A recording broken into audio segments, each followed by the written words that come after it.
Hi, my project is entitled Atomic Layer Deposition and Comparative Assessment of its Oxides for Transistor Application.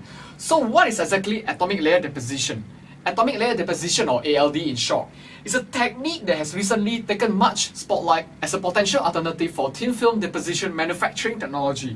The process offers many practical advantages, such as ultra-thin film deposition with precise thickness control as well as excellent uniformity, conformality and composition.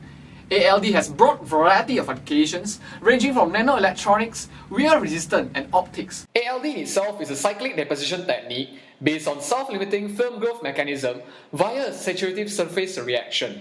Sequential steps consisting of exposure of the substrate towards reactive gaseous precursors is repeated, while chemical interactions occur on the surface binding sites until saturation. With this, thin film oxides can be produced layer by layer in nanoatomic scale on the surface of the substrate under optimized condition. Detailed description for ALD of Al2O3 is explained. First, trimetal aluminium, or in short TMA, pours into the reaction chamber, reacts with the groups, producing methane as side product. The reaction proceeds until the surface is passivated. The TMA does not react with itself, terminating the reaction to one layer. Water molecules are pulsed into the reaction chamber.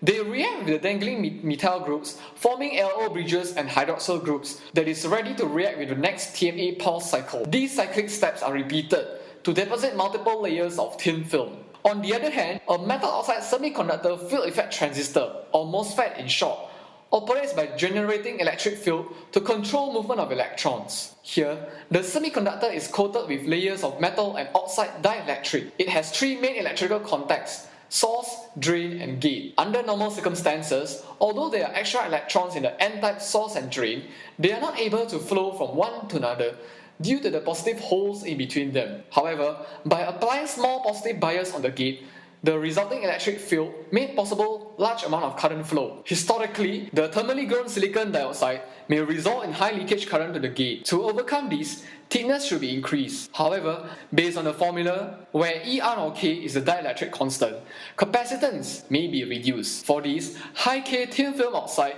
is desired such that thickness can be increased without compromising capacitance. In addition, oxides with wide energy band gap also minimize leakage current as more energy is required for electrons to conduct. Oxides with high dielectric constant and wide band gap are desired. For the purpose of the research, the quality of films deposited by ALD and physical vapor deposition is assessed in terms of surface roughness and composition.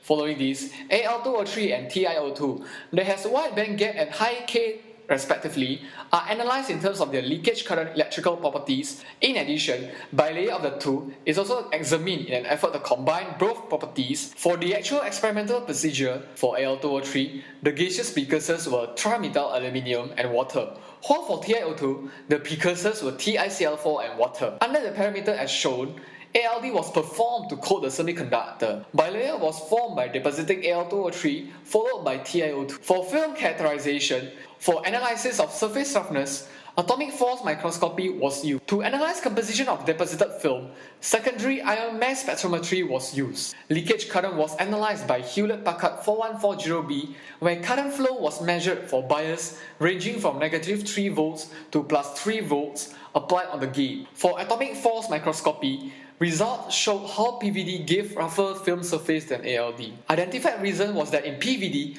particles of materials to be deposited bombarded the surface at high energy. When these particles hit the surface, some adhere while others might cause destructive damage. High energy impact removed body regions from the surrounding. The surface of such deposited layers might therefore have rough contour. For secondary ion mass spectrometry results, the depth profile provide evidence on how both ALD and PVD gave similar composition. However, oxide semiconductor interfacial layer thickness for ALD was thinner than PVD. Leakage current through a 1.0 nanometer thin film may increase by a factor of 10 for every 0.1 increase in the root mean square of the surface roughness. Apart from this, thicker interfacial layer may contribute to increase in leakage current due to higher probability of defects present. For leakage current, at any voltage, it was found that leakage current for bilayer is the smallest, followed by Al2O3 and TiO2 when potential difference was applied on the corresponding MOS structure. This could be explained by improved quality of the thin film due to the possibility of better oxide-oxide or substrate-oxide interfacial interaction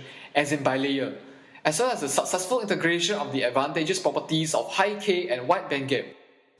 In conclusion, the research demonstrates how ALD deposited oxides may exhibit more superior qualities than those deposited by PVD in terms of surface roughness and composition for transistor uses. It is also discovered that the Al2O3 and TiO2 bilayer yields less leakage current than Al2O3 and TiO2 investigated separately, and this definitely opens up the applicability and feasibility of bilayers for future transistor uses, and thus may be commercially harnessed for electronics industry. Thank you.